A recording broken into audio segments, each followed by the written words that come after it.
media akan segera menggelar wawancara dengan sedikit. Selamat nih, sudah bisa mengenai pertandingan pertama atas Hans Christian Martinus. Berapa? 21-8, 21-10. Selamat atas kemenangannya.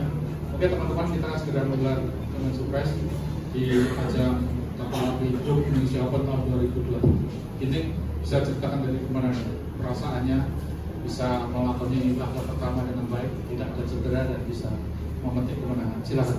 Ya, pertama-tama pastinya mengucap syukur bisa bermain dengan baik hari ini, bisa menyelesaikan match juga tanpa cedera. Memang tadi coba buat permainan dari awal masuk lapangan sampai selesai coba buat dengan agresif, tapi dengan kesabaran juga, maksudnya nggak yang langsung pengen dapat poin juga, karena kita bisa lihat juga di Tingus bukan pemain yang bisa dipandang sebelah mata juga. Dari pertemuan kita sebelumnya juga cukup ramai juga, dan ya tadi coba buat lebih fokus dalam menggunakan strategi dan tadi juga mungkin di Tingus kurang bisa keluar dari tekanan dan mengembangkan permainan, jadi makanya poinnya cukup jauh sih. Oke, dukungan penonton berdampak seperti apa bagi performa ini nanti? Ya pastinya sangat-sangat excited setiap mau bermain di rumah sendiri dan khususnya di Istora, karena kita bisa lihat juga ya yang salah satu yang membedakan pastinya dukungan penonton sih ya. Pastinya beda banget dari negara-negara pertandingan di negara-negara lain, dan tapi memang bisa jadi bumerang juga kalau nggak bisa manage dengan baik. Jadi tadi coba ingat-ingat lagi juga setiap waktu main di Istora seperti apa, harus manage seperti apa, karena kalau memang kalau salah menyikapinya juga bisa jadi bumerang, malah jadi nggak bisa kontrol, dan ya puji Tuhan hari ini bisa mengontrol itu sih. Baik, terima kasih. Oke, rekan media silakan bertanya. Oke. Mungkin selamat sudah menyelesaikan babak pertama dengan kemenangan. Mungkin apakah ada pengaruh dari kemarin ini ya, kemenangan di Singapura yang ini jadi terdorong untuk bisa lebih atau bisa meraih kemenangan juga di sini, dan mungkin menargetkan juara gitu. Apakah targetnya juara di sini begitu? Terus kedua juga ini kan masuk perhitungan Olimpik ya, restu Olimpik begitu, dan di sebelumnya kamu juga kan sudah pernah lolos dan pernah mengalami ini begitu untuk meraih poin begitu untuk Olimpik. Apa sih yang membedakan di hari ini gitu di restu Olimpik pada kali ini dengan sebelumnya? Apakah kamu sudah bisa mengatasi tekanan atau justru sama saja sama-sama merasa terbebani kah atau tertekan begitu? Boleh diceritain kayak gimana, apa perbedaannya gitu? Ya pastinya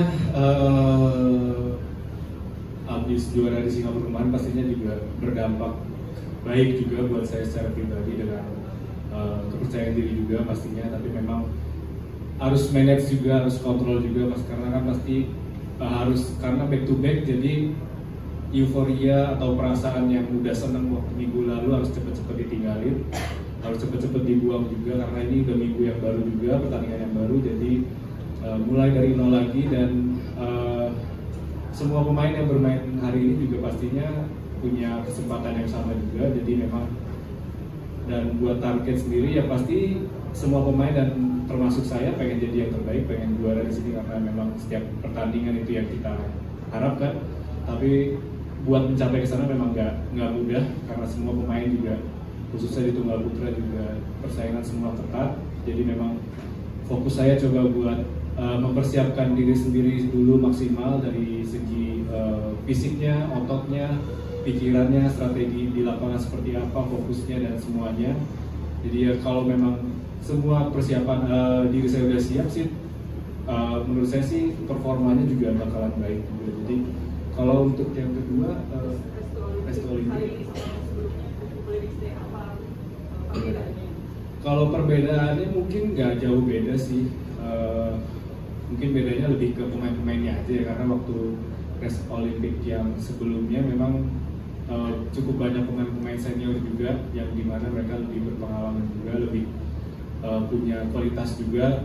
Tapi bukan berarti yang kali ini nggak berkualitas, tapi mungkin sekarang lebih pemain muda, banyak pemain muda yang memang harus lebih diantisipasi, karena sama-sama gairahnya atau keinginannya besar banget sama kayak saya juga buat nanti bisa sampai masuk kualifikasi ke Olimpik. Jadi memang Kalau tekanan semua segala macam sih sama sih, nggak ada bedanya karena memang harus semuanya harus dari diri sendiri mengontrolnya dengan baik sih, so far sih. Jadi kali ini lebih bisa mengontrol ya?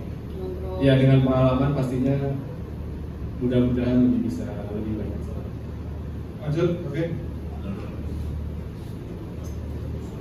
Selamat pagi, berikutnya. Yang mau saya tanyain itu kondisi kaki ekspornya kan dibuka ya, sejauh mana kondisinya, terus sejauh mana mempengaruhi permainan. Terima kasih. Gak ada apa-apa sih, aksesoris saja. Enggak sih, karena memang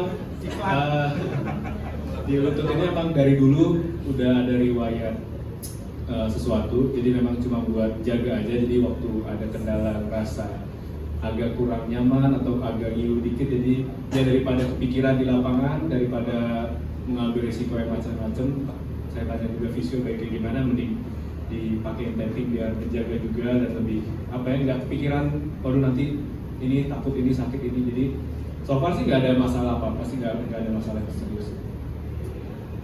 Mungkin mau nyarikan iklan dengan bahagia. Salon Pak. Boleh. Kan Sapas juga boleh. Ayo ada lagi, silakan teman-teman.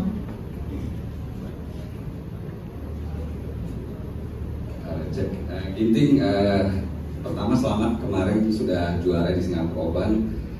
Yang ingin kami tanyakan sebetulnya biasanya pemain top 10 itu kalau back to back itu agak sulit ya memaintain performa gitu ya. Kali ini juara, pekan depan belum tentu juara. Nah untuk Ginting sendiri biasanya pola atau treatmentnya seperti apa nih biar menjaga performa tetap fit gitu. Kemudian yang kedua, kalau tahun-tahun sebelumnya kan musimnya itu cuma Super Series. Sekarang ini Race to Olympic. Biasanya dengan pelatih seperti apa sih kalau perjalanan ke Olimpik itu? Apakah mengatur turnamennya agak jarang-jarang atau justru malah dikebut atau seperti apa? Terima kasih. Kalau yang pertama sih rahasia tadi. Ya so far sih sama aja sih sama atlet yang lain juga, pasti kita tetap jaga kondisi dalam arti latihan juga, istirahat juga, makan yang baik juga, karena kalau kita mau latihan di Jogja atau apa intensitasnya tinggi lagi juga kan nggak mungkin juga karena jaraknya cukup dikit gitu ya. Jadi lebih apa ya, maintain otot-ototnya dan segala macam aja sih kalau yang buat persiapan back to backnya.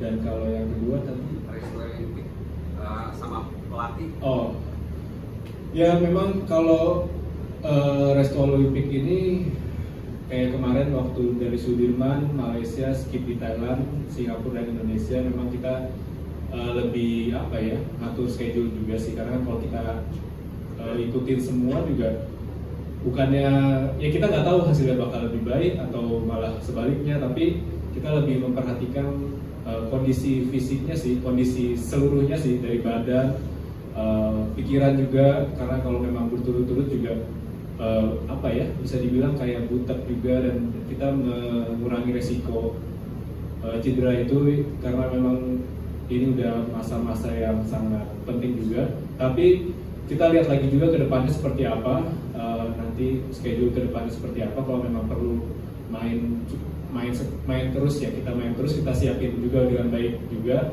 karena kalau sebenarnya sih kalau persiapan juga baik ya nggak ada masalah sih kalau kita main 2 pertandingan, 3 pertandingan gitu ya. Cuman ya kita emang harus lebih bijaksana juga sih dalam memilih mengikuti turnamen. Baik, udah cukup. Baik, terima kasih ya, Antoni Sinisuti.